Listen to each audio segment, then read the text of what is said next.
இங்க ஒருத்தர் ஒரு ஸ்கேனர் டிவைஸ எடுத்துட்டு ஒவ்வொரு ஹாஸ்பிட்டலா ஏறி இறங்குறாரு. அத சேல்ஸ் பண்றதுக்கு. எத்தன ஹாஸ்பிட்டல் போனாலும், எத்தன டாக்டர பார்த்தாலும், அந்த ஸ்கேனர சேல்ஸ் பண்றதுக்கு ரொம்பவே கஷ்டப்படுறாரு. சரி வீட்லயாவது நிம்மதியா இருக்கலான்னு போனா, அவரோட ஒய்ஃப் இந்த மாசம் வாடகை கட்டல, கரண்ட் பில் இன்னும் 2 நாள்ல கட்டணும், பையனுக்கு ஸ்கூல் ஃபீஸ் கட்டணும், ரெடி பண்ணிட்டியான்னு கேட்குறாங்க.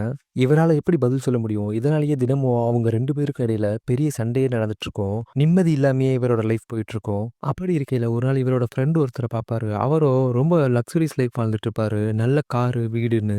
இத பார்த்த நம்ம ஆளோ, "நீ எங்க ஒர்க் பண்றன்னு?" கேட்பாரு. அதுக்கு அவரும் ஸ்டாக் மார்க்கெட்ன்னு சொல்லிட்டு போவாரு. இவருக்கும் அதே மாதிரி வாழணும்னு ஆசை இருக்கும். அதனால அந்த கம்பெனில ஜாப்க்கு ட்ரை பண்ணுவாரு. ஜாபும் கிடைச்சிரும். ஆனா 6 மாசம் சம்பளமும் இல்ல. Training period. அந்த ட்ரெய்னிங் பீரியட்ல நல்லா பெர்ஃபார்ம் பண்ணா தான் வேலையும் கன்ஃபார்ம் ஆகும். இல்லன்னா, "யூ ஆர் ரிஜெக்டட்ன்னு" நெத்தியில சீல குத்தி வெளிய அனுப்பிடுவானுங்க. இந்த நேரம் பார்த்து இவரோட ஒய்ஃபும் இவர விட்டு போயிடுவாங்க. வீட்டு ஓனரும் வீட காலி பண்ணி விட்டுருவான். இதெல்லாம் தாண்டி தன்னோட மகனோட தங்குறதுக்கு இடம் இல்லாம, வேற வழியே இல்லாம ரயில்வே ஸ்டேஷன் டாய்லெட்ல படுத்தும், ஆதரவற்றோர் தங்கும் விடுதியில தங்கியும் பல கஷ்டங்கள அனுபவிப்பாரு. அவ்வளோ கஷ்டங்கள் இருந்தாலும் தன்னோட விடாமுயற்சியாலும், தன்னம்பிக்கையாலும் பெஸ்ட் பெர்ஃபார்மர் ஆயிருவாரு. கம்பெனியும் இவர கூப்ட்டு, "நீங்க செலக்ட் ஆயிட்டீங்க.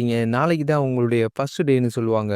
அப்ப இவருக்கு பேசுறதுக்கு வார்த்தைகள் வராது. இவர் கண்கள்ல இருந்து வர்ற கண்ணீரே 1000 வார்த்தைகள் பேசும். உங்க வாழ்க்கையிலும் நீங்க நெனச்சது இன்னைக்கு வேணா கிடைக்காம போகலாம். ஆனா கண்டிப்பா ஒரு நாள் கிடைக்கும். அதுக்கு ஒண்ணு மட்டும் செய்யுங்க. உங்க முயற்சியையும், தன்னம்பிக்கையும் விட்றாதீங்க.